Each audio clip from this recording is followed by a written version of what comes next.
Hello, everyone, and welcome to another episode of Talking Games with Kellie and Andrew. I'm Andrew. And I'm Kellie. How have you been, Kellie? It feels like it's been 14 billion years. I feel good. I feel like I've been through the Cretaceous period, the Jurassic period, the Mesozoic period. And now here we are. Yeah. It has been so long. I feel like a changed person. I feel like I've been through the food poisoning period. Because I had... You're in your food poisoning era. Well, it's over now. That's why we have been off, because somebody got food poisoning when we were supposed to record. And it wasn't Kellie. It wasn't me. And it wasn't a sleigh. It was a flop. Yeah, I was very disappointed, but I could not power through. So we are here now. We got a chonky episode for you. We're not going to waste any time because there's so much news because of that break week. Let's start right off with something that has already happened. For you, not for us. For us, this has not happened. Oh. Pokemon Presents is releasing a new show. It has already come out if you're listening to this. It dropped at 9 a.m. on Wednesday, August 3rd, which will be the release time of this episode. So go watch it, or you've probably already heard. It's going to include updates on Pokemon apps and video games, including Pokemon Scarlet and Violet.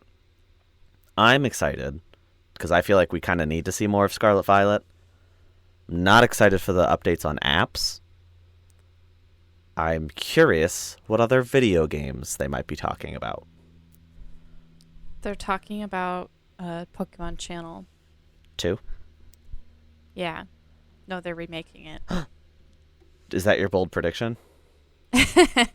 I wish. I loved that game. Do you have any bold predictions? Much. No, not really. I think we'll probably see Pokemon Go stuff, and then we'll see Scarlet and Violet. I don't think we're going to see anything particularly, out of left field. There's part of me that wants, a crazy reveal of, some kind of video game. Something maybe akin to, Legends, or akin to even, Gale of Darkness, or something from, the GameCube era.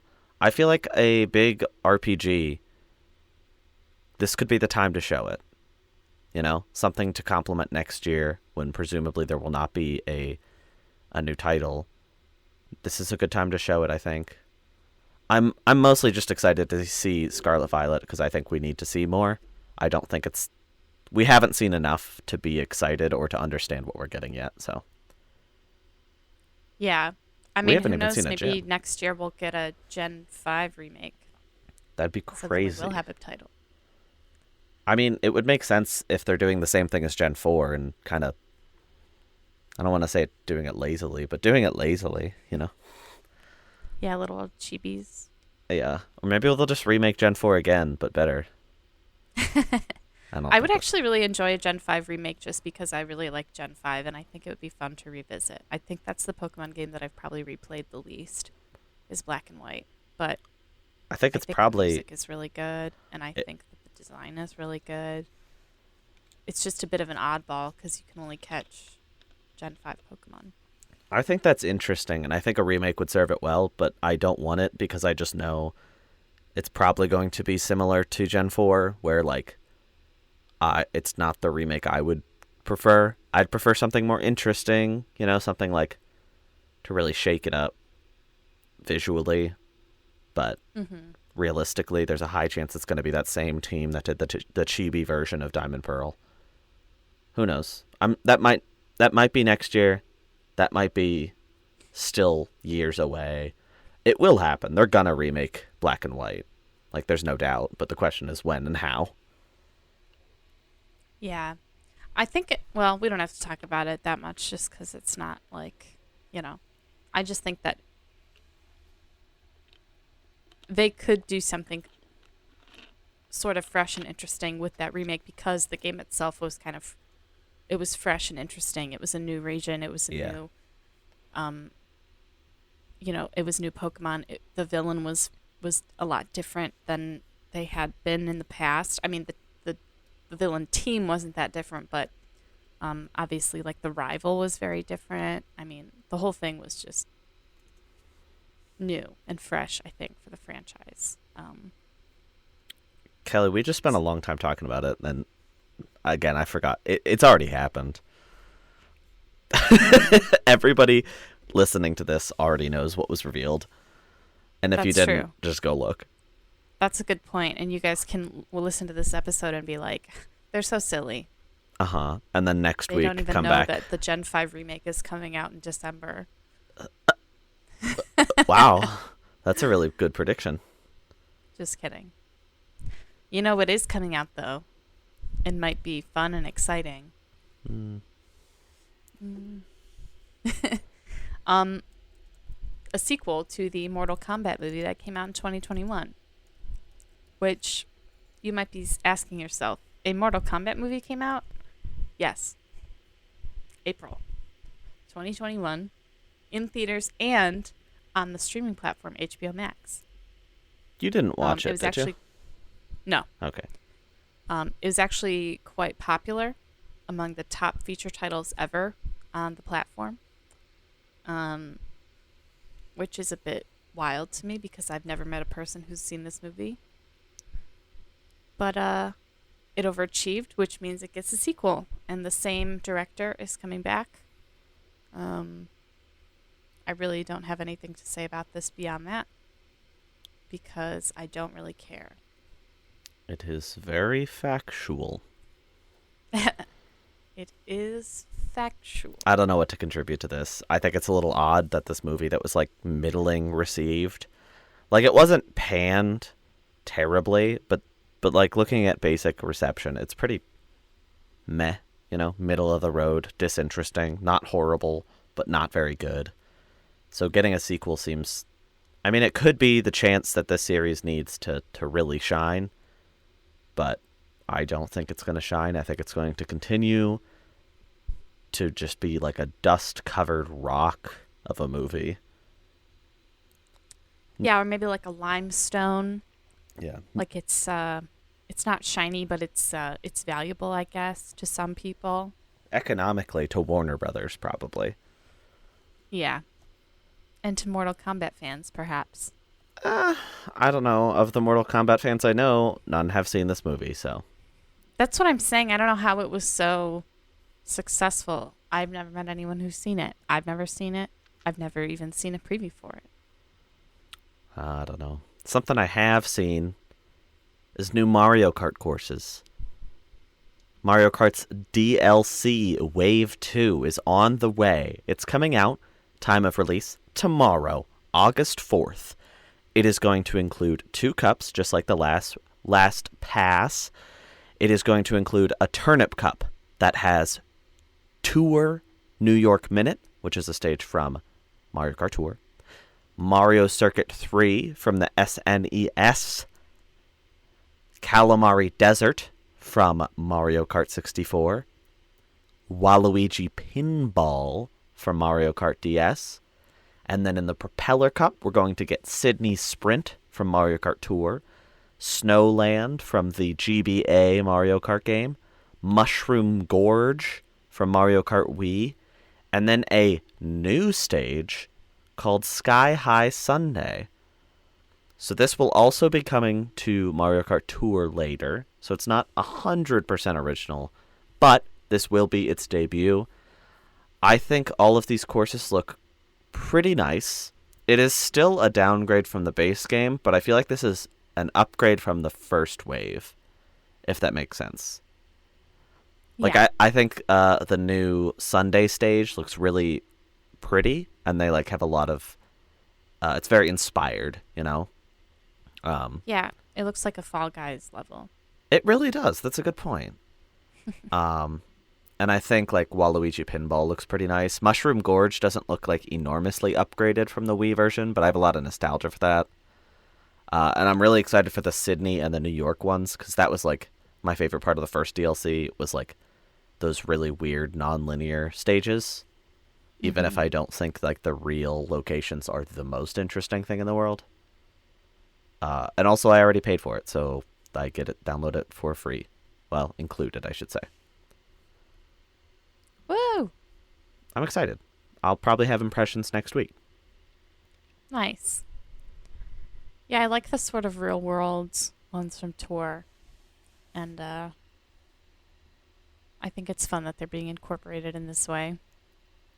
And I'm excited for Mushroom Gorge because of nostalgia purposes. But I have not bought these maps yet, just because I feel like I don't know if I really want to commit, you know? Yeah. Commitment is hard. It is, but that's okay. Maybe I will. Maybe I will. Who knows? As a woman, I have so few choices in this world. Oh. In this country, I should say. Okay. But I can be a woman in GTA 6, according to Rockstar. Woo! They said, you know what? These games have always been. Let me correct myself. You can be a woman in GTA 5, but it's only in multiplayer. That doesn't count. Or online, I should say. That's custom characters. That doesn't count. Yeah, but GTA 6 will reportedly feature a female protagonist.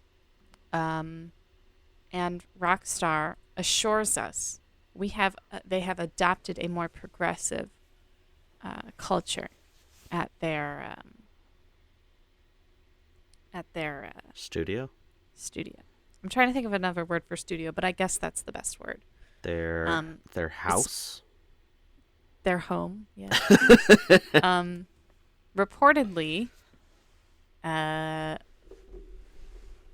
it'll be sort of like a Bonnie and Clyde kind of thing. Ooh. Yeah, so, you'll be two bank robbers. One of them is a woman. But, who really knows what's going to happen? Because we're about 2 years out. Probably more. Yeah. But who knows? Are you excited? I guess so. I don't know. I actually, what's funny is like I played Grand Theft Auto 5. I played the story mode, and it's fun. I mean, it's fun. It's like you kind of have to. I mean, they're not really. You don't really like anybody. You know what I mean? They're all kind of like bad people. So, we'll see. I don't know. I don't even know if I'm gonna. I don't know. I really don't have any strong desire to be like I want to play Grand Theft Auto 6 so bad. But. So what I gathered from your I guess sentence... I'm excited. I guess I'm excited for all the girlies, and everybody else out there who doesn't want to play as a man in GTA 6. Yeah, I mean, I think it's good. It's a good thing.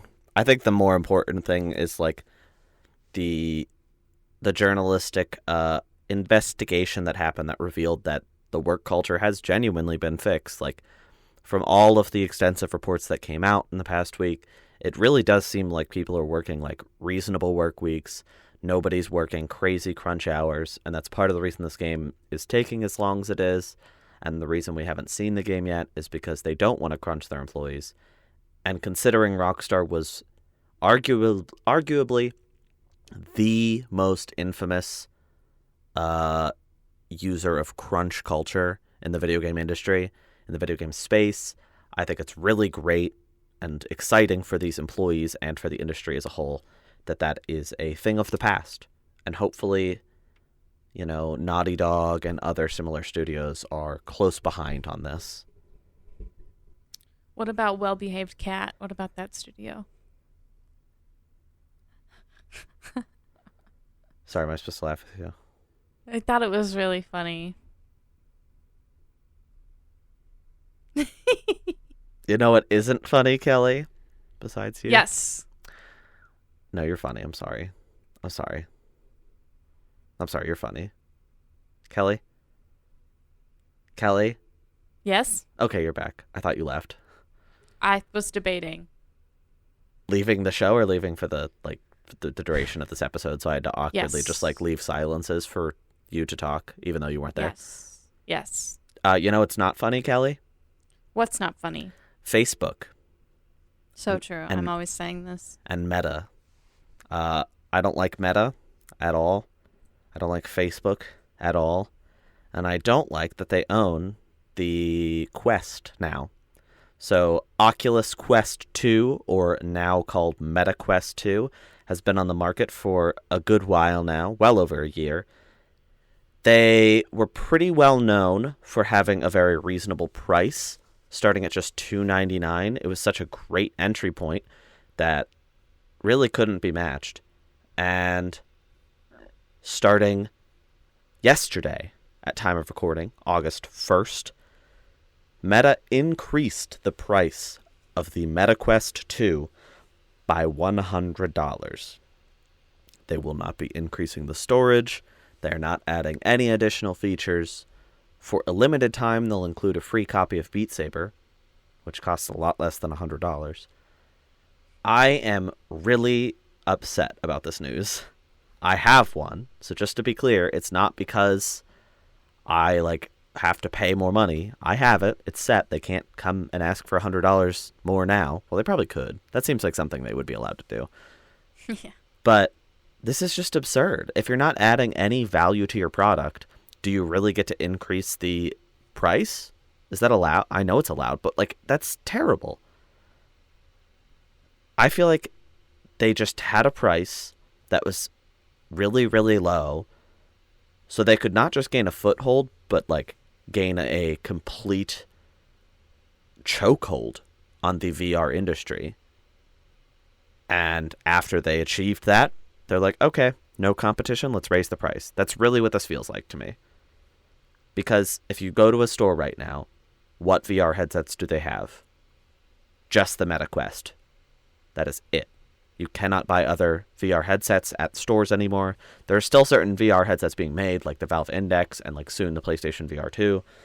But when you go to most major retailers, all they have is the Quest 2. And it just feels... I just hate this. I hate this a lot. Am I alone in that? No. I think it's it's absurd because it's kind of like this type of thing doesn't really happen in other... a console doesn't really go up in price. And I feel like they want us to treat these like consoles with how much money they actually cost. But the reality is that this would never happen with an Xbox. You wouldn't be like, oh, Xbox used to be $400, it's $500 now. And if it was, people would be really mad about it. People would be very upset because it's sort of well, is the demand for them, is the supply for them that low? Right. Probably not. But the demand for them is probably pretty high because they're less expensive than other headsets. So they're really just doing this because they know more people want them. It's just I don't know. I don't know. It's just who wants to pay $400 or whatever for a VR headset when it was $300 a couple days ago. Yeah, it's come on, dude. It's already a risky investment because it's first of all, you don't really know how many hours you're going to be committing to the VR. You don't really know if you're able to do that because a lot of people, they put on the headset and it gives them headaches, and it's too much to be wearing for more than 40 minutes. At least that's been my experience. Yeah. So I don't know. You really have to be willing to invest, and it's just not, I don't know. It's just not accessible. To use your console analogy too, PlayStation and Xbox did raise their prices last generation, and they did so with a major upgrade. Right. When they wanted to make more money, they said, okay, let's put more in this. Let's make it a PS4 Pro that can now output at 4K. Let's make an Xbox One X that can output at 4K. And I presume something similar is probably going to happen with the PlayStation 5 and Series X in the next couple of years. We're going to see a PS5 Pro and an Xbox Series X plus. I don't know. You could make the argument that those are different consoles altogether. They have different capabilities. They're stronger. And their prices being different, therefore, makes sense. And you still have the option to buy a regular PS4 for now you could probably buy it for $100, but it's you still had the option to do the regular or the slim. Yeah, but now they've just taken away that base option. They've made the base option $100 less accessible, which is an enormous amount of money, That is literally like a 33% increase over its original base price. That's incredibly stupid. Yeah. They don't know how to do anything over there. No, they're just rolling in their data money. Yeah. You want to hear some more unfortunate news Is that just the rest of the show? Okay. I was just glancing ahead and I'm realizing we did not have a fun one. There's a little fun. There's some fun. Yeah, some good stuff. Mario Kart was fun.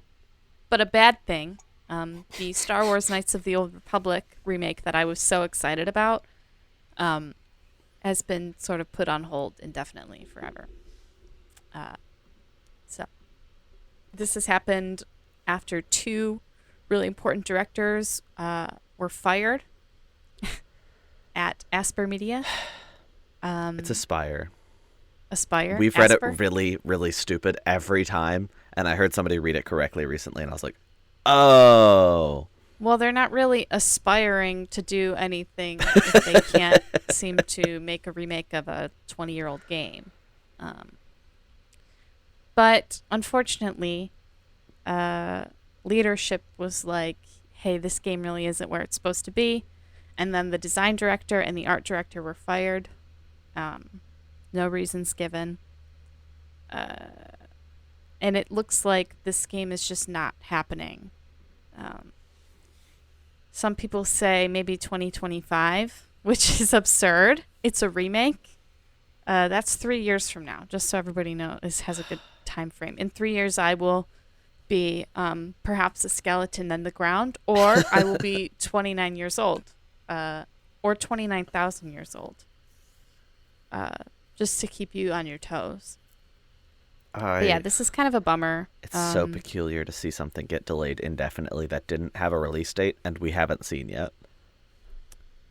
Yeah, I think it's strange too. Some people were saying that it's just like they spent too much money and it's just not sustainable for the studio anymore. But that's not I don't think that's necessarily like a verifiable fact. But I don't know. It's just one of those things that... Sorry, I had to pause for a second because I scrolled down and it said more from Kotaku and I was like, oh, what are more stories? And the first one I have is the 7 best BDSM sex games to play, learn, and experiment with kink. Why'd you pause? That's staying in. I was very much thrown off. I don't think that story is related at all to this one, but... No, I don't think that that's related to the KOTOR remake, but I think our audience would be very interested to hear that. Perhaps you're right. But yeah, this is unfortunate. I feel like it's not the most... I think you can get the original game on Switch, but I'm not sure. But it's not the most like accessible game these days, and people who haven't played it probably don't care that much about it. I mean, I don't. Yeah, so it's like a remake. Sorry. A remake which maybe would have inspired interest is now probably not going to happen, so. Yeah. Oh, well.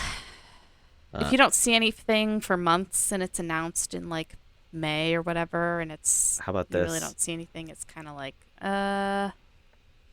Do you want to know when it was announced? Because I did not process just how long ago it was until I read it. When? A year ago. It's already been a year. That was September 9th. And I was like, no, that was announced like a couple months ago. And then I read September and I was like, yeah, a couple months ago. And then I'm like, it's August. Yeah, that's rough. Another game is troubled in its development. Lord of the Rings, Gollum. The game that was less than 2 months out, it was hardly a month away, had a tweet go out saying, in order to deliver the best possible experience, we have decided to push the release of Lord of the Rings Gollum TM by a few months. We will update you with exact timing in the near future. This is very concerning because if a game is a couple weeks away and you delay it without giving a new window, that might be indicative of the game not being in the best state. Yeah. Are you okay? I know you were really, really, really, really excited for this game. Are you okay? I'm actually really broken up about this. Kelly, I'm so sorry. This is the saddest I've ever been about a game delay. When I saw the footage a few weeks ago, I said, wow, this looks like an incredible game. There's no way they could ever delay this. No. It seemed so finished and wonderful. The camera was very fluid and smooth. The environments looked really great and pleasing to the eye. How could they delay it? I don't understand. I'm sorry, Kelly. It's okay. Are you okay? Yeah. Do you need to stop? I mean, no. Oh, do you need to stop? I think I can power through. What, is there something coming up that's maybe the next story is really exciting and cool that's going to help you power through? Wouldn't you know it? Our next story is actually about another delay. Gasp. Avatar, Frontiers of Pandora, which was supposed to be, well, it's a first-person open-world adventure from Ubisoft, has been delayed to April 2023 at the earliest.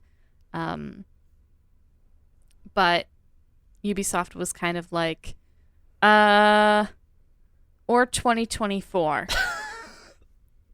But the financial year starts in April 2023, so they said at the earliest, which means that it's probably not going to come out till like 2024.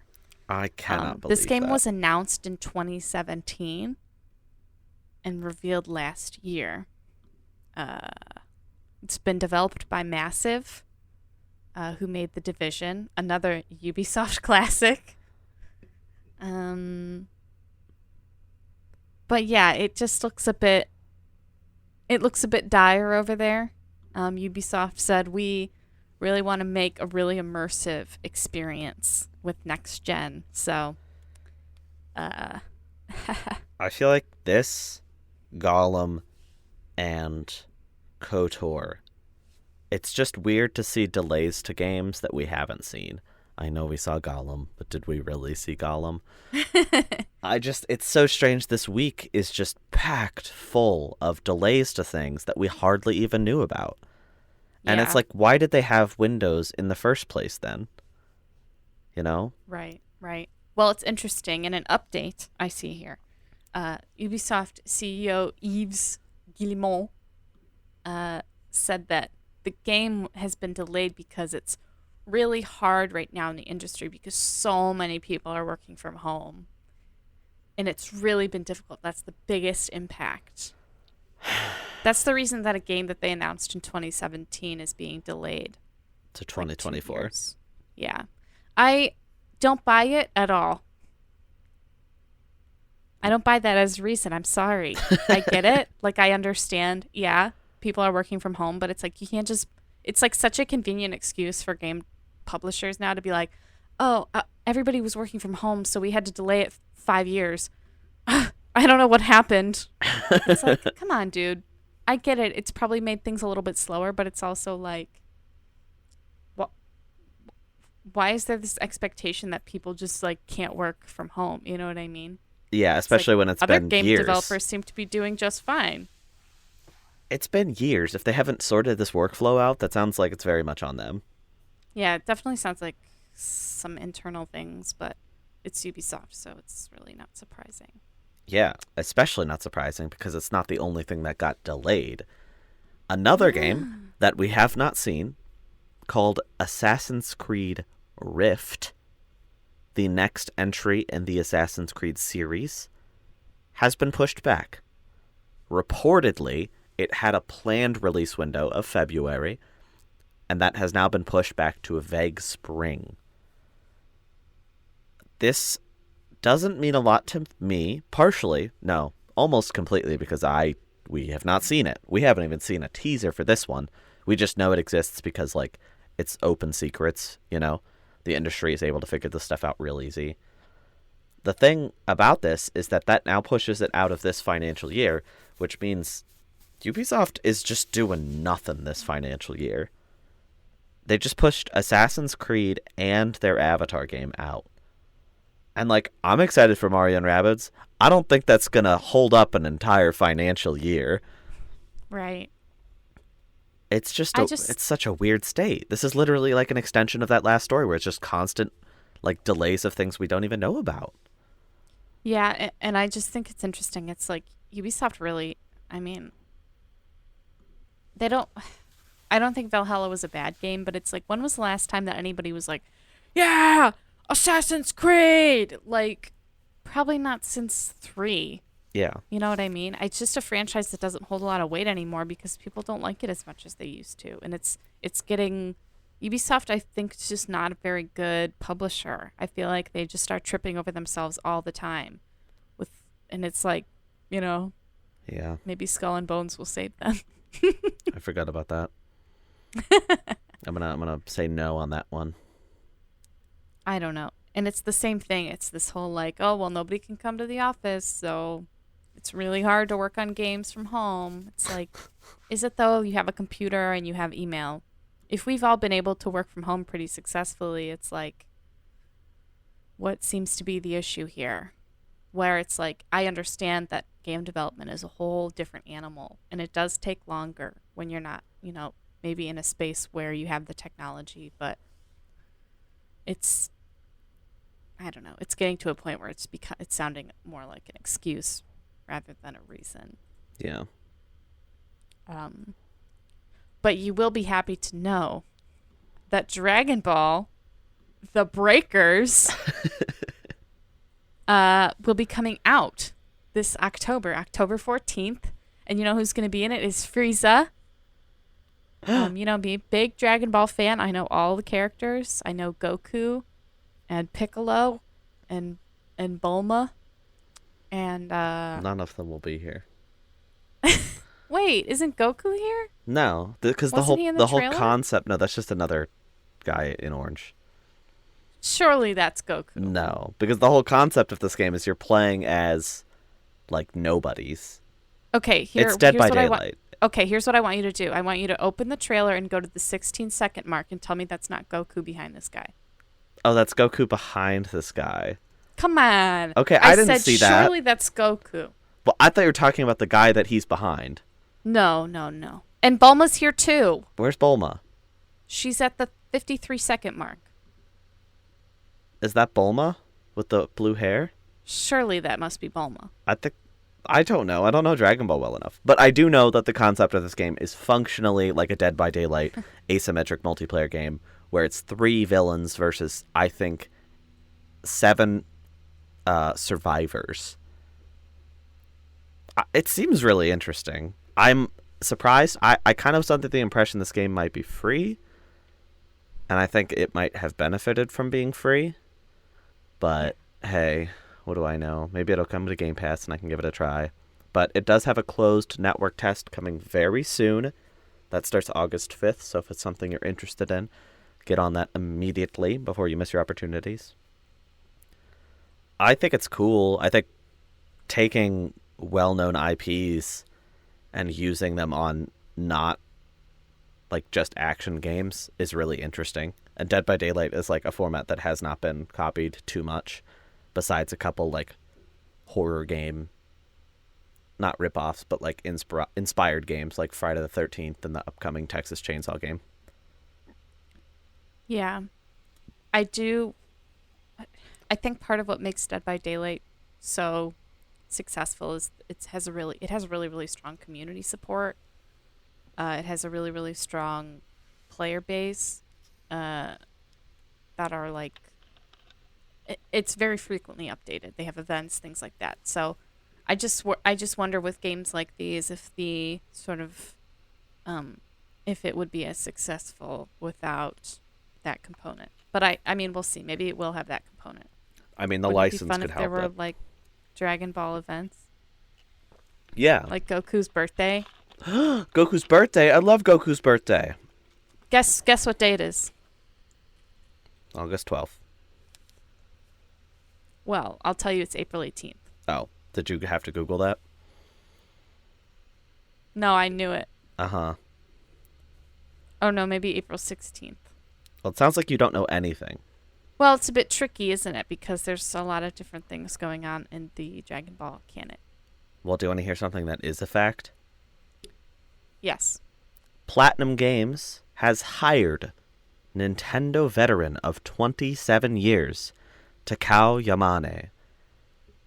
Yamane has worked all across Nintendo, several different branches, several different positions, all high up, all executive leaning. And now he is the vice president of Platinum Games.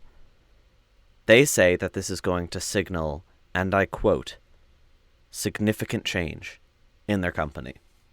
This is very exciting to me because I feel like in the past year or so, we have read some very foolish things about Platinum Games and their understanding of where video games were going. Very live servicey, very multiplayer heavy, very bad.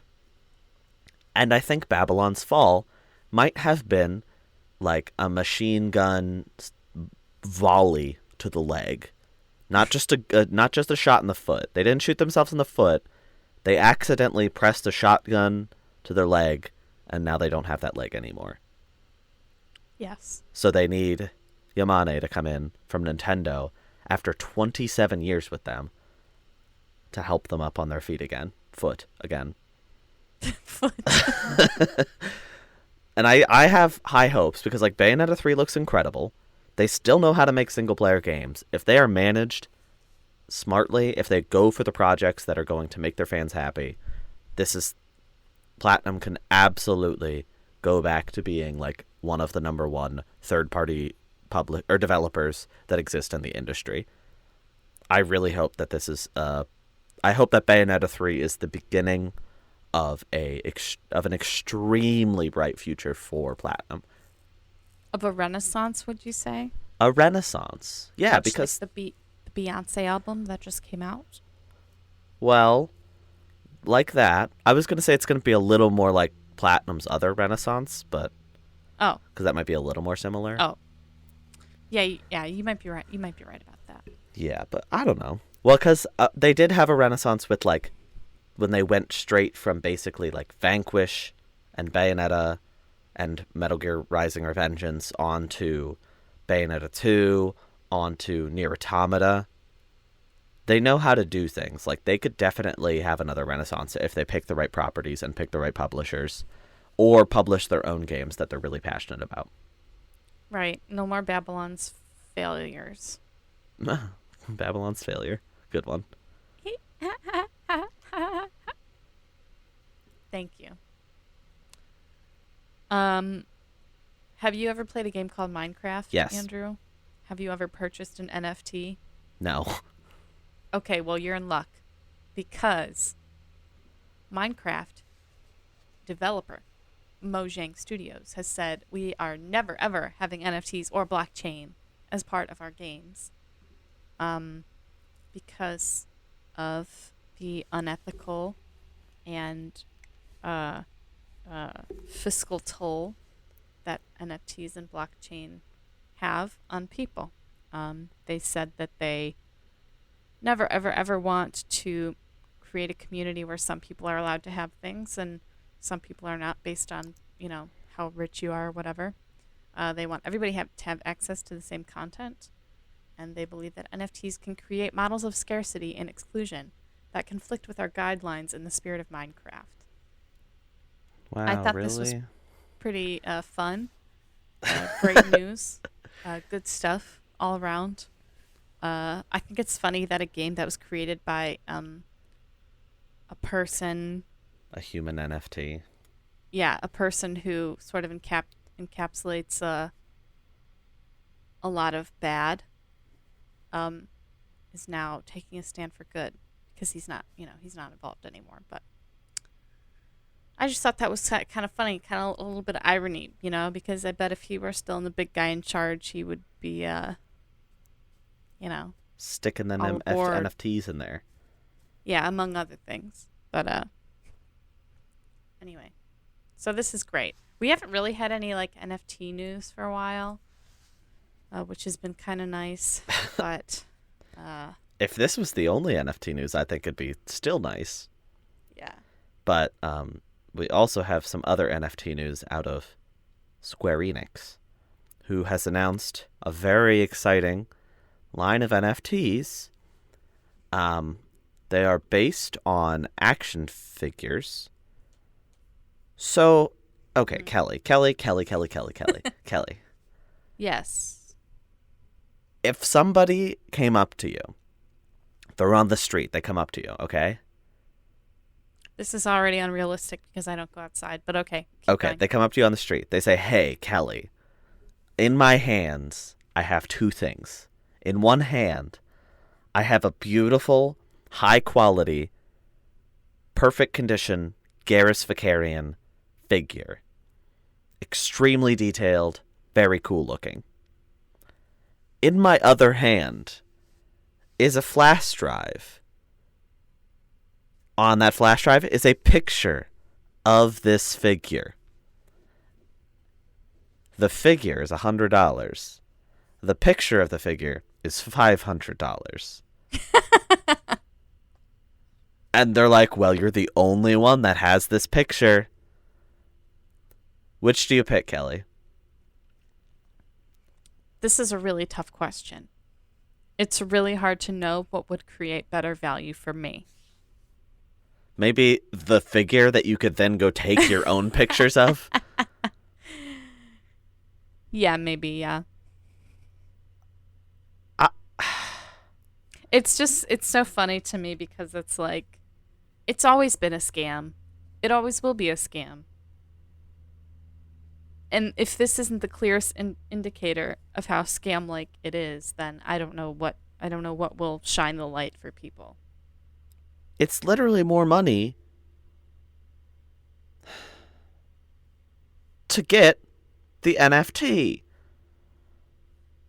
I don't understand the NFT market. I'm glad that the NFT market is dying faster than platinum games bleeding out of their leg they shot off.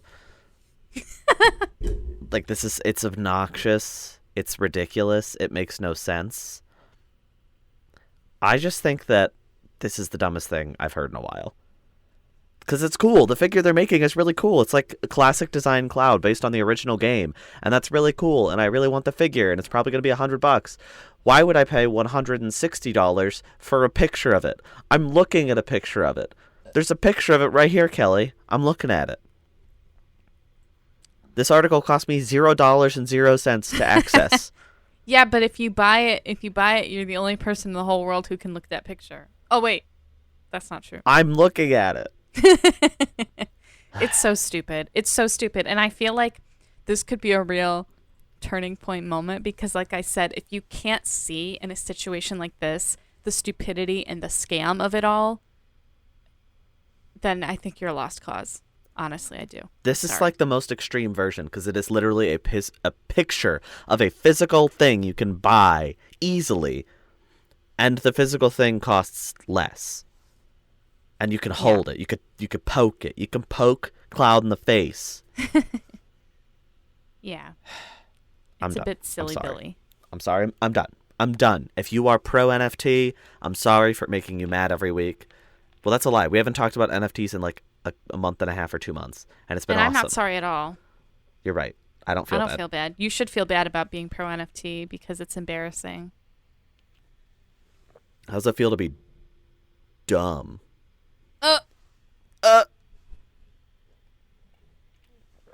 Anyway, what should we talk about, Meow? Well, it's funny that you should say that because I have a visitor who is suddenly very restless.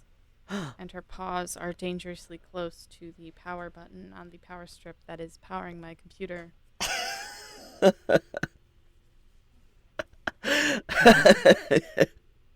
This is a dangerous show we're recording. Speaking of kitty cats and the evil that they ring,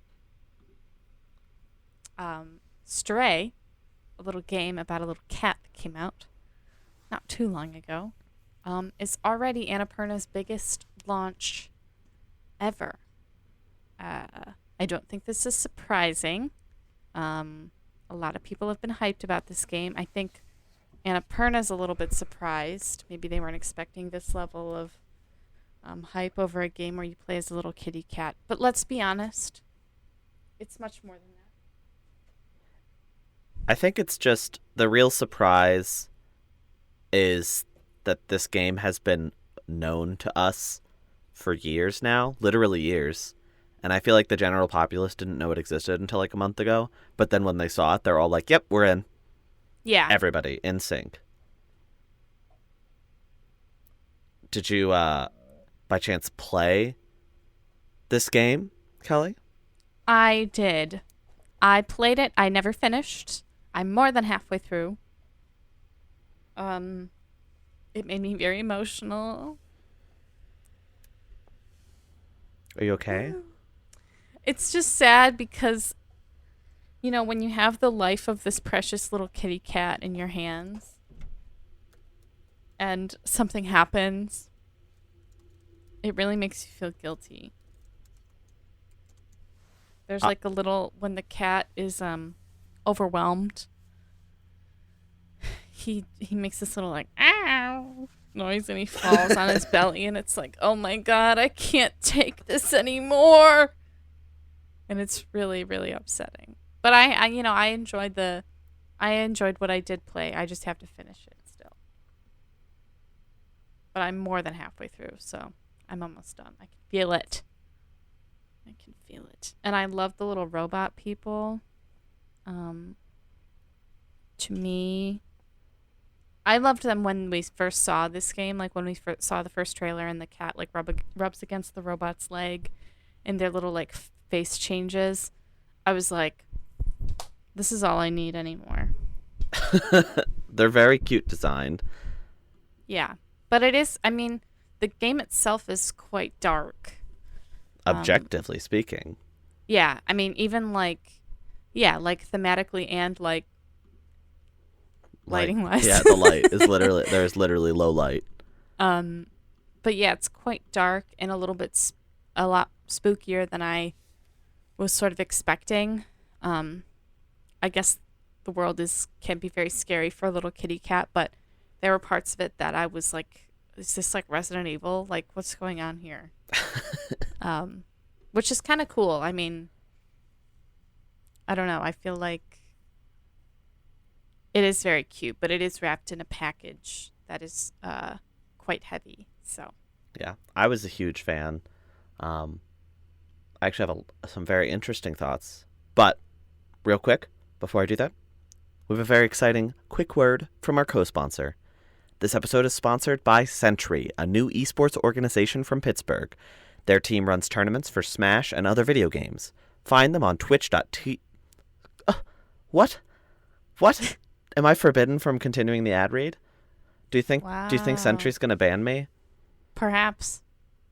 But anyway, if they don't ban me, if this episode is not deleted from the ether after they hear this, find them on Twitch at twitch.tv/PGHSentry, PGHSENTRY, or go to their website, smackcentury.gg. That is smackcentury.gg to find more info about attending or viewing their content. Thanks, guys. I played Stray 2. Oh. Okay. Should I stop? Are you... No, I was making a noise of excitement. Oh, you sounded frustrated like you hated me. No. Okay. Anyway, I played it on my PS5. I liked it a great deal. I have a lot of thoughts. If you're interested in hearing my thoughts, I have a little plug. My YouTube channel, Andrew is Playing, has a second video now. This is my analysis channel, so I talk about my thoughts about the game in general, and if I recommend it to you as a viewer, as the player. I am very proud of the work I did. I think it turned out very well. It was exciting to play the game, and even more exciting to be able to cover it online in this video that I put a lot of work into. And if you follow my socials, you've already seen the video. If you don't, should just be able to go over to YouTube, look up Andrew is Playing Stray, and it should pop right up. And if you want to follow my socials, at Andrew is a fanboy on Twitter. That has all the links to everything I ever create. But I love the game. That's the short of it. So if you're just looking to play it and you don't care about the specifics, I love it. I think it's really cool that it's included in PlayStation Plus's new service, so I didn't have to pay to play it. That was very convenient. It was very nice to not have to pay extra money. Big fan. I was a big fan. Big fan. Meow. Meow. Ow. That's like the noise that cats make when they're mad at each other. They go like, ow. Sorry, like what? My cat just looked at me. What noise do they make? They're like, ow. Wait, one more time? I can't. She's getting mad at me. Oh, no. Should I hurry up and talk about other video games to calm her down? Yeah, I think so, yeah. I played a lot of games this week outside of Stray, so I'm not going to dwell too much on anything, but I do want to share my thoughts. I tried the original PlayStation 2 game, Devil May Cry. I was very surprised. I have played quite a few Devil May Cry games. I played Devil May Cry 4 and 5. I played DMC Devil May Cry, the really edgy remake from Ninja Theory. I don't hate that game as much as most people. I think it's quite good. Just flawed in its execution in some ways. So I decided it was time before Bayonetta 3 came out to revisit some old action games. And I think Devil May Cry 1, 2, and 3 specifically are very important to the DNA of the Bayonetta series. So I decided to try the original trilogy, skipping 2, because everybody on the internet says that 2 is just terrible and not even worth trying. And I'm going to just trust them on this, because I only have so much time on this earth. Played some Devil May Cry 1.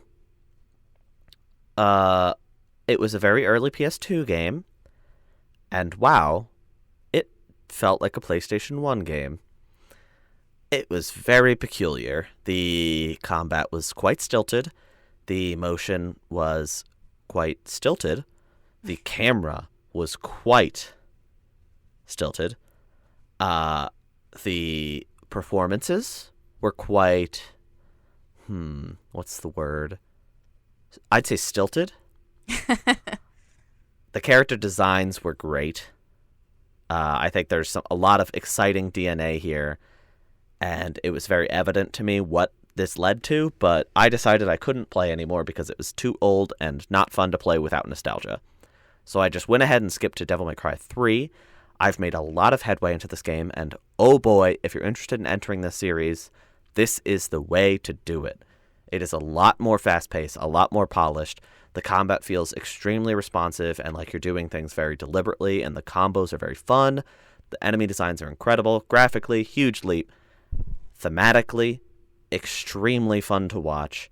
It is high octane. The characters are very well written in the corniest way. There's a lot of pizza in this game, which, oh my goodness, so great. A lot of za. A lot of za. Huge fan of this game. I will come back to you with some more full impressions once I have finished it. But just at the very start, huge fan. Really happy I'm playing this one finally. Another collection I was playing was the Portal Companion Collection on Switch. I got this mostly for the multiplayer of Portal 2. Me and my partner played a little bit, haven't had much of a chance to dive in, but in a moment of quiet a couple weeks ago, I decided to try Portal 1 again. And that game only takes like an hour and a half to beat if you have like a comprehension of the Portal mechanic. So I just sat down and finished it in one sitting. Just got through Portal 1, enjoyed it, thought it was pretty good. Very slow. The movement is extremely slow and doesn't feel very good now. But the puzzles are still very well designed, and the writing is very, very sharp and fun. Portal 2 is a gargantuan leap above 1. 1 is a good game. Portal 2 is basically as close to perfect as a game can get. It is impeccable. The puzzle design is profoundly good. The gameplay has been polished, so it all feels much more natural. You're rarely doing crazy motions that you're not expecting. They have designed it to do exactly what it feels like it should do. I have no idea how they pulled that off. The writing is genuinely hysterical. The performances from GLaDOS and Wheatley are hilarious. There are some actors. Stephen Merchant's in this game. J.K. Simmons is in this game. They are just utterly hysterical. Mostly, I think they're incredibly talented actors. But I think it's down to the writing. This game is written so well. The portal mechanic is just polished to a disturbing sheen. There are a lot of interesting mechanics with new gels that allow you to go fast, bounce high, put portals in new places. There's light tunnels, light bridges, all these interesting mechanics. And Portal 2 is just still, 11 years later, one of the best video games ever made, and you owe it to yourself to play it. I think Portal 1 is very skippable, but Portal 2 is so good, I think it's worth that hour and a half entry point. Would it make you feel better if I told you that Portal 1 is like based off a Flash game? Oh yeah, wasn't it I thought it was a mod of Half-Life. Yeah. Okay. But it was like a Flash game as well. And they kind of like upped it. Married the two to make Portal. It used to come in the orange box. Yeah. And because it has similar DNA to like CS:GO, right? Yeah. But I would agree with you that Portal 2 is like, honestly, in my opinion, it's a masterpiece. Yeah, I agree. Completely. Not a bad moment in that game. Not a slow moment. Well, slow moment, but not in terms of like fun. Slow in terms of like you take a second to take a breath. Really great game. Did you play anything else?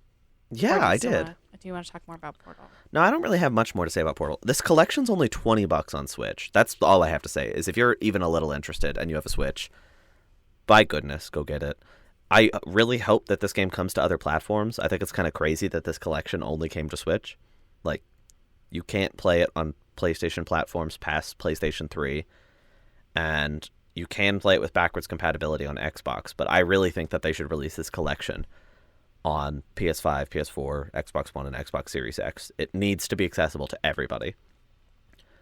But if you have a Switch, $20, get it. The co-op campaign is also incredible, but I have not played it in full, so I will come back to that and let you know let you know more impressions soon. Another game I started and have made a lot of headway on is The Quarry. I'm not going to say a ton because realistically, you have listened to the show many times, and you listened to the episode where Kelly reviewed it. I think she was right on the money. I think it is a fun time. It is corny. It is well acted. Sometimes the mocap can be a little freaky with their mouths and eyes and teeth do things you don't expect. But hey, it's kind of what comes with the territory. I really have enjoyed it so far. I'm playing it with my partner, just like Kelly did. I really, really like that. Did you also play it where you basically were like, okay, I'm not going to help you. I'm not going to try to contribute. Let's just make whatever decisions we make and see what happens. Yeah, well, kind of. So there would be certain situations where I would be like, you need to do this or this character's definitely going to die. And then he would do it, and then the character would die. We learned to stop taking my advice not too long into the playthrough, but that's so funny.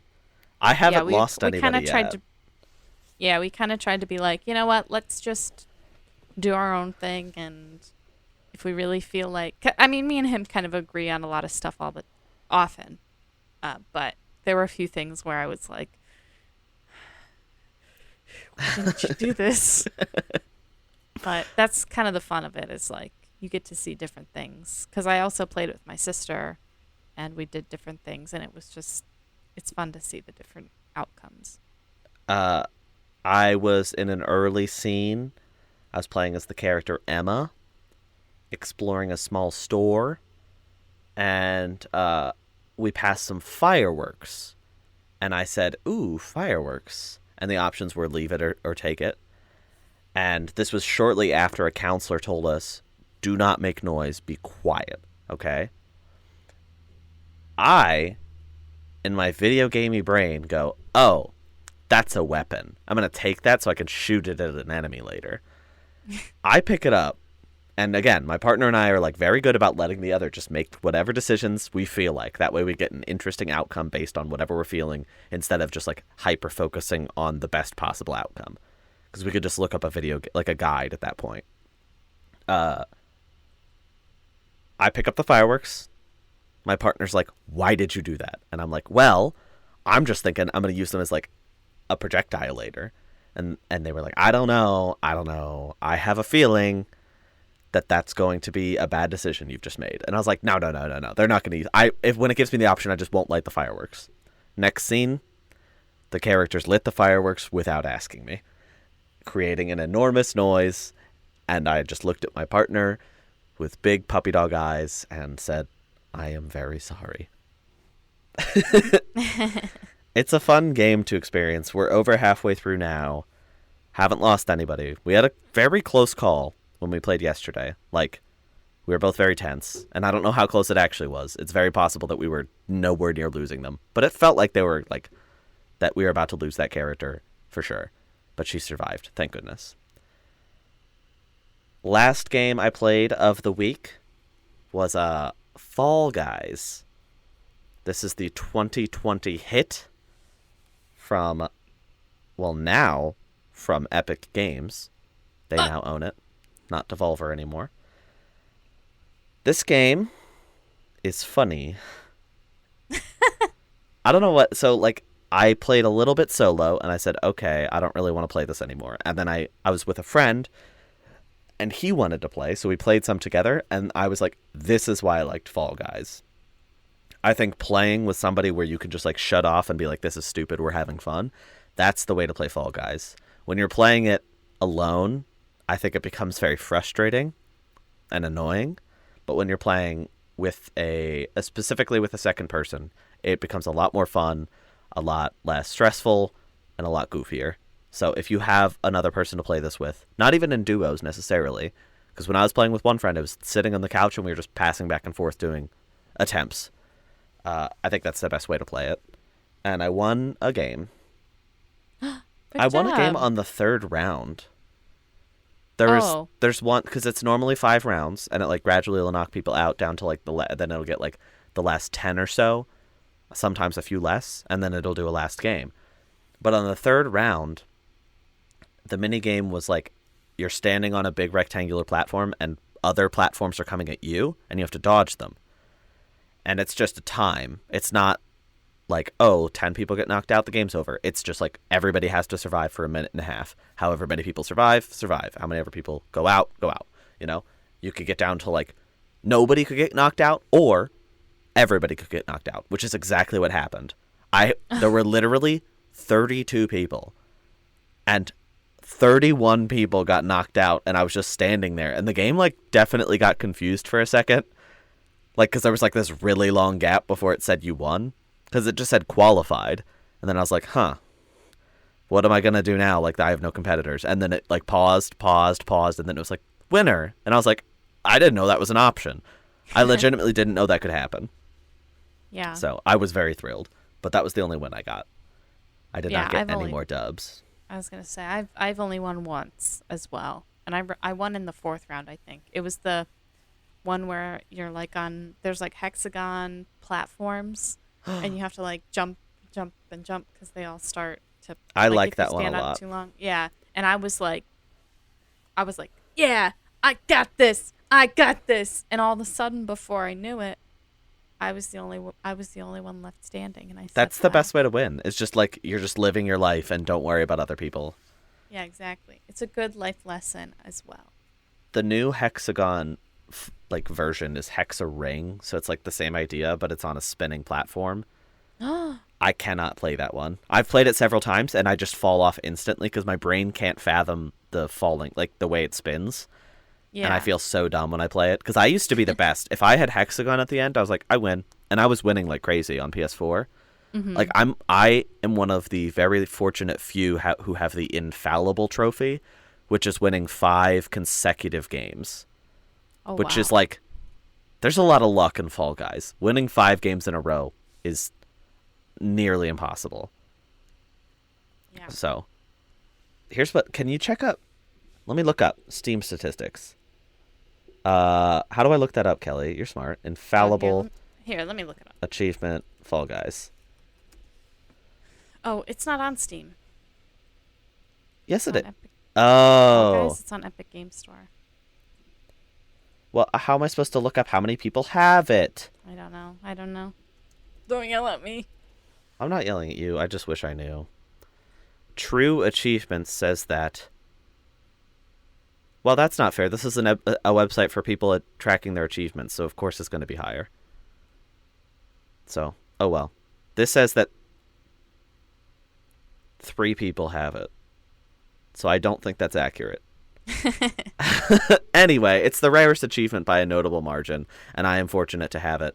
But because I'm now playing it on PS5, because it's free and I downloaded the latest version, I don't have that trophy anymore. But trust me, I have it. Please believe me. Please believe me. I believe you. Okay. Audience, please. Please, audience. Please. Please. Please. Please believe me. Anyway, this was a very bulky episode. Yeah, my throat hurts from all that talking. Games with Kellie and Andrew? Yeah, exactly. I am glad that we were able to reconvene finally. I'm looking forward to talking next week about whatever that Pokemon Presents contained. Hopefully, Pokemon Channel 2. Oh. Hopefully. That's what you said, right? I think I said remake. But yeah, I mean, 2 would be... No, you're right. I said 2. Which would be better, remake or 2? Honestly, I feel like a remake would be better just because... Nostalgia. Yeah. All right, so we're looking for that Pokemon Channel remake, and then they're going to announce that Pokemon Scarlet and Violet is actually free for people with podcasts that happen to have the acronym TGKA. Wow. Yeah, I'm really excited that Tools kill garrisoned... Oh, wait. No. You messed up. Tools Garrison killed Armadas. Gets a free copy. We should probably wrap this up because I think I'm going berserk. What was that? What did I just say? Berserk? Like the manga? That's not a video. Well, there is a video game. This is our transition into our review of Berserk on the PlayStation 3. Released in 2012, Berserk is a game by... we gotta cut it. We gotta end the episode. Sorry, everybody. Berserk is not a video game anymore. They have canceled it.